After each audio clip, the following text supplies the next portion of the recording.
तो नालायक बच्चे एक बार फिर से वेलकम है आपका। आज इस रिवीजन वीडियो में हम लोग क्या करेंगे, इस रिवीजन वीडियो में हम लोग बिजनेस इकोनॉमिक्स का चैप्टर 1 बेटा, चैप्टर 1 बिजनेस इकोनॉमिक्स का, जिसमें 2 यूनिट है, यूनिट 1 और यूनिट 2। इन दोनों को हम लोग बहुत फास्ट फॉरवर्ड मोड में रिवाइज कर लेते हैं। आ जाओ सर जल्दी से। देखो सर आपके लिए मैं नोट्स बना के लाया बेटा, वर्ल्ड क्लास नोट है बेटा, ये देखो ना, वर्ल्ड क्लास नोट लाऊं बेटा मैं आपके लिए, वर्ल्ड क्लास नोट बेटा, दोनों चैप्टर लेके आऊं, दोनों यूनिट लेके आऊं। जल्दी से देखते हैं बेटा, बहुत तेजी से खत्म करूंगा, बस ध्यान से आप मेरे को सुनना, ठीक है। अगले अगले अगले कुछ देर आप सब कुछ साइलेंट मोड पे लगा दो बेटा, सिर्फ मुझे छोड़ के, नहीं पता चले मुझे ही साइलेंट पे लगा दो। देखो सबसे पहले हम लोग कर रहे हैं बेटा nature and scope of business economy. Unit 1 का नाम है इंट्रोडक्शन। किस चीज की इंट्रोडक्शन कराते हैं सर? देखें सर, सबसे पहले बताता है what is business is all about. तो सर सबसे पहले मैंने बोला इकोनॉमिक एक्टिविटी होता है business. Business involve transforming input into output to create NVA, net value added.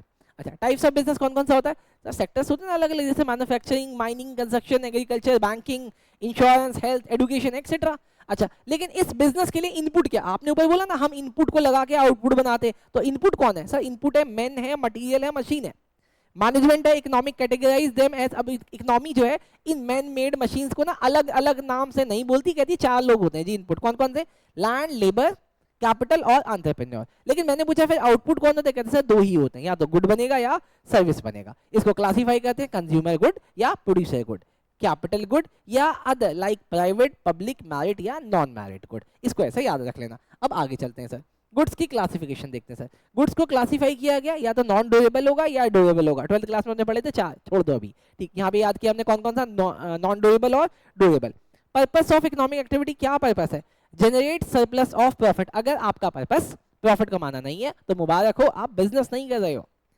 With non profit organisation focusing on social benefit, done. तो इसका मतलब एनपीओ सोशल बेनिफिट पे फोकस करती है और इकोनॉमी प्रॉफिट पे फोकस करती है। Decision making in business, production unit decide करती है what, when, whom and why. अब एक नया इसमें आ गया बेटा व्हाई, डन। आपको 3 बातें पहले से याद थी कि प्रोडक्शन यूनिट ये डिसाइड करती है कि हम क्या बनाएं, कब बनाएं और किसके लिए बनाएं। अब क्यों बनाएं, क्या बात है sir. Finance enterprises decide when to raise fund, where to direct them और टर्म ऑफ यूज। सर 3 बातें, अगर आप गुड्स नहीं बनाते, सर्विस सेक्टर हो, तो आप डिसाइड करोगे कि फंड कब रेज करें, कहाँ इन्वेस्ट करें और किस टर्म्स में यूज करें। चलो सर, उसके बाद अगला चीज देख लेते हैं इकोनॉमिक्स क्या होता है sir. Analysis the rationality and optimality of decision in economic activities. क्या बात है सर, सब समझ में आ रहा है। अगला इंट्रोडक्शन, अगला बेटा व्हाट इज इकोनॉमिक अबाउट, ये क्या है? देखो सर ओरिजिन देखते हैं। Origin, economics comes from the Greek word जिसका नाम है ओकोनोमिया, जिसका मतलब होता है हाउस होल्ड। याद रखना, एमसीक्यू आता है। हिस्टोरिकल कॉन्टेक्स्ट बताना sir, previously known as political economy. 19th century में इसको किसको किसको किसको, अबे इकोनॉमीज को, कौन सी इकोनॉमीज को सर? बोला पॉलिटिकल इकोनॉमी बोलते थे। आगे फंडामेंटल वर्क, एडम स्मिथ ने अपने द वेल्थ नेशन जो कि 76 में आया था, कंसिडर किया था first modern work in economics. तो अगर हमसे कोई पूछता है कि इकोनॉमी में पहली बार मॉडर्न काम कब किया गया था, तो 1976 में एडम ने किया था, एडम स्मिथ ने अपनी book the wealth of nation. Core subject, economic studies the square resources और एलोकेट करती है इस तरीके से कि वो सेटिस्फाई करते हैं ह्यूमन के वांट को जो कि अनलिमिटेड है। अच्छा, इकोनॉमिक स्टडी का फोकस क्या है सर? वो 2 चीजों पे फोकस करती है। पहला, how scarce resources are allocated to transform into goods and services. अब मैं ना आपको थोड़ा सा आराम से समझाता हूँ। देखो मेरे पास ना 2 गुड है, मांगने वाले 4 हैं और मांगने वाले 4 हैं, और इनकी भी डिमांड इससे खत्म नहीं होती है। तो मतलब पहले ही इंडिया में जो रिसोर्सेज हैं वो स्केयर हैं, कम हैं, ऊपर से मांगने वाले ज्यादा हैं, और प्लस इनकी इच्छाएं भी बहुत ज्यादा है, अनलिमिटेड है। इन सबको मैनेज करना is economic. Efficient use of resources for the highest value use. अब इनका कहना है कि इकोनॉमिक्स इनके ना हाईएस्ट यूज को भी बताती है, ऑप्टिमल यूज को भी बताती है, और इस तरीके से यूज करती है कि लोग सेटिस्फाई भी हों। मॉडर्न इकोनॉमिक्स क्या कहता है सर? मॉडर्न इकोनॉमिक्स है non classical micro economics analysis focuses on the allocation of scarce resources. क्या बात है। Involve increasing productive capacity and addressing fluctuations in resource utilisation, resource growth. Modern economies have significant increases in production capacity, quality of resources. जैसे कि अब आपका जो resources है वो स्किल्ड है और नई एनर्जी के साथ काम करता है और पढ़ा लिखा है सर। इकोनॉमिक में फ्लक्चुएशंस आते हैं। Issues such as global finance crisis जो 2007 में यूएस से शुरू हुआ था और पूरी दुनिया में आ गया था। अगला कोरोना का पेंडेमिक जो 2019 में आया था। ये सब ना आपके प्रोडक्शन के ग्रोथ को स्मूथ से रोकते हैं। अच्छा, इकोनॉमिक का कंसर्न क्या है? प्राइस का चेंजेस, इकोनॉमिक की प्रॉस्पेरिटी और इनकम का डिस्पैरिटी होना, मतलब किसी को ज्यादा किसी को कम मिलना, या फिर किसी को एक्स्ट्रा ऑर्डिनरी प्रॉफिट हो जाना, या फर्म्स का बंद हो जाना। मतलब बहुत अच्छा भी बेकार है, बहुत बुरा भी बेकार है। हमें क्या पर्पस है स्टडी का? हम ना एनालिटिकल अप्रोच लगा सके ताकि अंडरस्टैंड कर सके इकोनॉमिक के इन सभी इश्यूज को। Provide model and framework for decision making, समझ में आ रहा होगा। लेकिन सर इन सब के अलावा कॉम्प्लेक्स नेचर है। Economics problem are influenced by economic, political and social factor. Role of economies help examine problem and discover solution though it was not solve all the issues। इसके बावजूद जो कि हमें पता है कि तुम सारी प्रॉब्लम सॉल्व नहीं कर सकते, पर फिर भी हम अपने इकोनॉमिक्स का हेल्प लेते हैं। अब देखते हैं सर बिजनेस इकोनॉमिक्स क्या। अभी तक आपने इकोनॉमिक्स समझा जहां पे आप बार बार एक ही बात बोल रहे थे, इसके रिसोर्सेज, इसके रिसोर्सेज, इसके रिसोर्सेज। अब आपको देखना है कि बिजनेस इकोनॉमिक्स कैसे काम करता है। देखो जी, सबसे पहली बात definition. Business economies integrate economic theory with business practice. उसने बोला वो जो आप पढ़ रहे थे ना अब इकोनॉमिक्स, उसको बिजनेस में लगा के देखते हैं। Decision making involves selecting the most efficient alternative from the several options to achieve a desired end। अब डिसीजन मेकिंग है कि उन स्केयर रिसोर्सेज को बिजनेस में इस तरीके से यूज करना कि हम उन डिजायर को पूरा कर सके, प्रॉफिट भी कमा लें।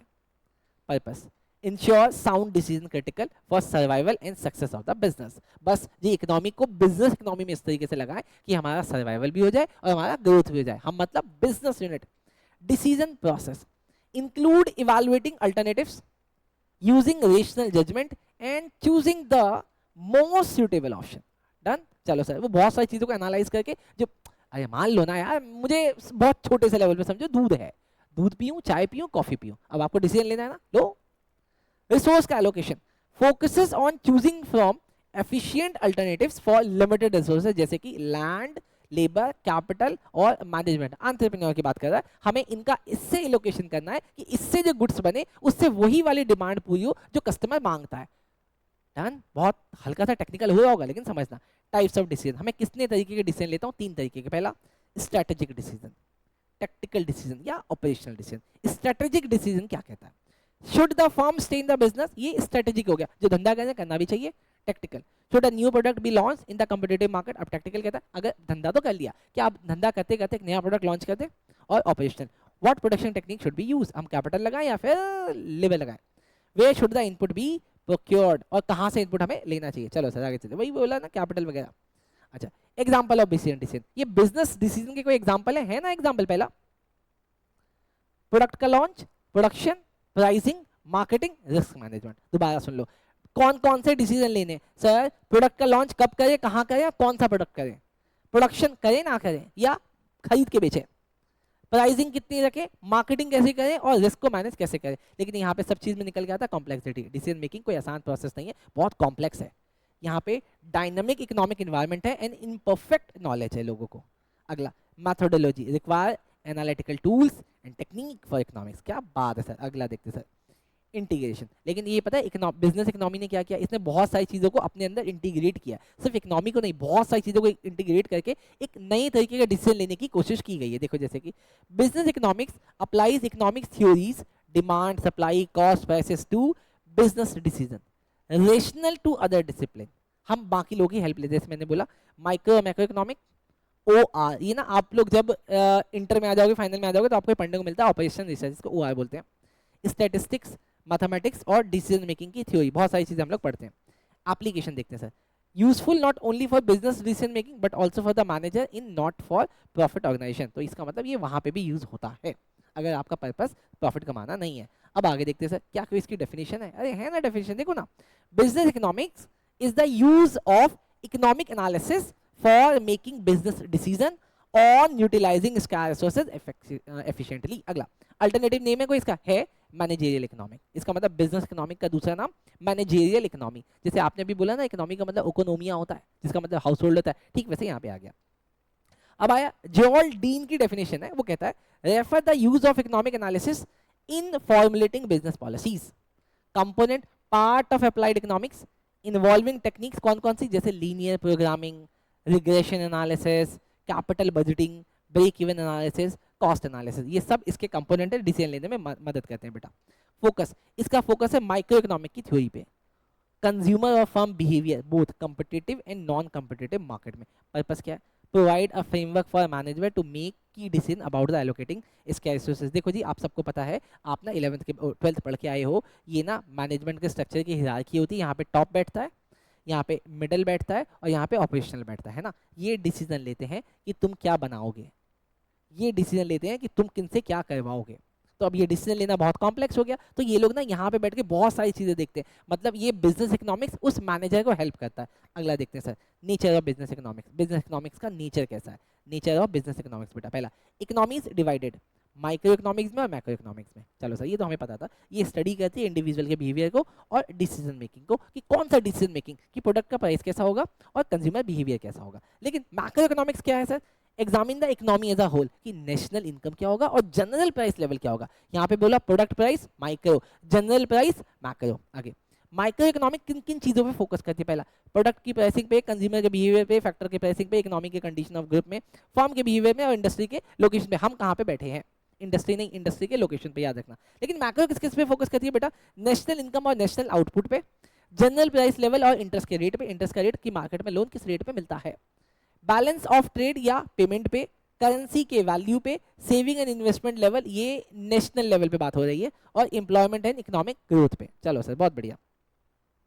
अगला बिजनेस इकोनॉमिक्स एप्लीकेशन, नेचर और प्रैक्टिकल रोल। सबसे पहले देखते हैं कि बिजनेस इकोनॉमिक्स का एप्लीकेशन का economic analysis for effective business decision making. मुझे ये बात तो ना बार बार समझ में आ गई है कि बिजनेस इकोनॉमिक्स डिसीजन मेकिंग के लिए, बिजनेस इकोनॉमिक डिसीजन मेकिंग के लिए, लेकिन इसका नेचर कैसा है, इंटीग्रेट करती है दोनों को, माइक्रो को भी और मैक्रो को भी। मतलब प्रोडक्ट की प्राइसिंग भी देखनी है और जनरल प्राइस क्या चल रहा है, दोनों देखना, उसके बाद हमें अपना प्रोडक्ट कंपेयर करके लॉन्च करना है।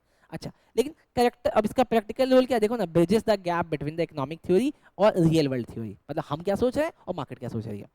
Characteristic of business economics, characteristic क्या है सर, ये साइंस है, ये बेस्ड है माइक्रो इकोनॉमिक्स पे, ये इंक्लूड करता है मैक्रो के एनालिसिस को। ध्यान से अब ये दो चीजें याद रखना, पहला ये बेस तो माइक्रो पे है, लेकिन ये इंक्लूड करता है मैक्रो के एनालिसिस को। अगला आर्ट है, थ्योरी ऑफ मार्केट है, प्रैग्मेटिक अप्रोच है, इनडिसिप्लिनरी है और नॉर्मेटिव है। अब यहाँ पे बोला प्रैग्मेटिक अप्रोच, प्रैग्मेटिक अप्रोच का मतलब क्या होता है, tackle real world business problem, contrasting with the theoretical micro economics. आपको पता है कि पूरी की पूरी माइक्रो इकोनॉमिक्स या माइक्रो इकोनॉमिक्स अजम्पशन पे बेस्ड है, लेकिन अजम्पशन से दुनिया नहीं जीती जाती, आपको प्रैक्टिकल होना पड़ता है। तो इसलिए बोला ये प्रैग्मेटिक अप्रोच पे भी चलती है, टैकल करती है रियल वर्ल्ड में क्या प्रॉब्लम्स है उसके अकॉर्डिंग डील करना। लेकिन लेकिन लेकिन थ्योरी में अपनी माइक्रो ही रखूंगा, माइक्रो के हिसाब से मैं इसको अपने अजम्पशंस चेंज करूंगा। लेकिन बोला कि सर ये इंटरडिसिप्लिनरी है, मतलब आप यहाँ पे डिसीजन लेने के लिए सिर्फ और सिर्फ इकोनॉमी पे डिपेंडेंट नहीं हो सकते, आपको मैथमेटिक्स आनी चाहिए, आपको ओआर आना चाहिए, आपको मैनेजमेंट आना चाहिए, आपको अकाउंटिंग आनी चाहिए, आपको मार्केटिंग आनी चाहिए, फाइनेंस आना चाहिए, स्टैटिस्टिक्स आनी चाहिए और क्या नाम है,